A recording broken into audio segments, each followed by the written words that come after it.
थांबा, तुमचे पैसे खरंच सुरक्षित आहेत का? तुम्ही कोणत्या वेबसाईटवरून तुमचं बँक अकाउंट चेक करता? बॅलन्स पाहताना किंवा ट्रान्सफर करताना तुम्ही ज्या लिंकवर क्लिक करता ती खरंच तुमच्या बँकेचीच लिंक आहे का? आज आपण ज्या काळात जगतोय तिथे सायबर गुन्हेगारांना तुमच्या ATM कार्डची किंवा तुमच्या पर्सची गरजच उरली नाहीये. फक्त एका चुकीच्या क्लिकची गरज आहे आणि त्यानंतर तुमचं संपूर्ण बँक अकाउंट रिकामं होऊ शकतं.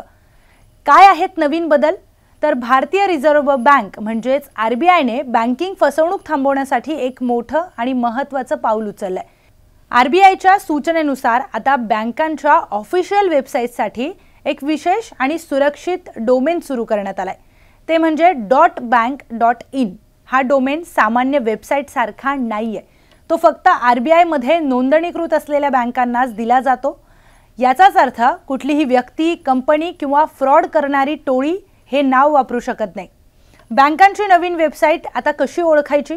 तर आता बँकेच्या नावानंतर जर .bank.in असेल तर ती वेबसाईट अधिकृत आणि सुरक्षित असण्याची शक्यता जास्त आहे.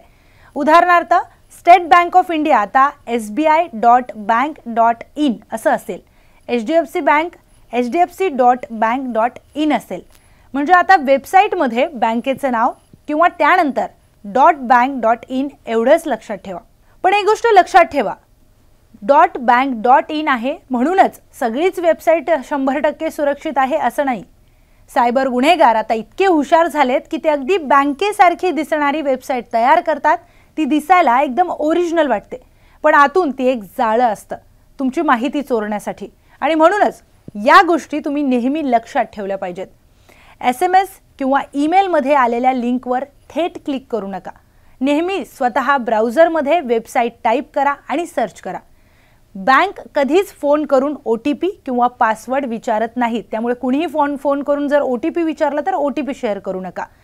तात्काळ अपडेट करा, लिंकवर लगेच क्लिक करा. असे मेसेज आले तर सतर्क व्हा, कारण ही घाईच फसवणुकीचा पहिला टप्पा असते.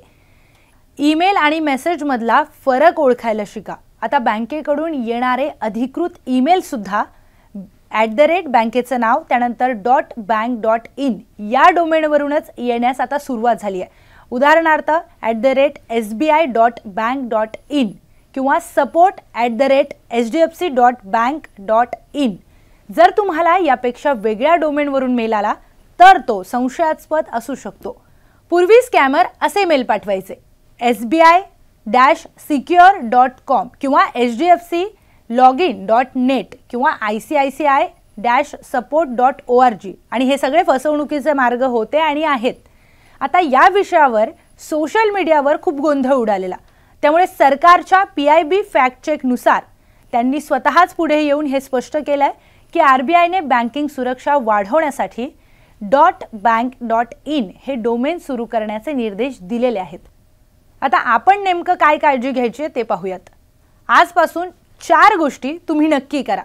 तुमच्या बँकेची वेबसाईट आता फक्त .bank.in वर आहे का आधी ते तपासून घ्या. जुने बुकमार्क असतील किंवा सेव्ड लिंक्स असतील तर त्या डिलीट करा. SMS लिंकवर क्लिक करायची सवय आत्ताच्या आत्ता बंद करा.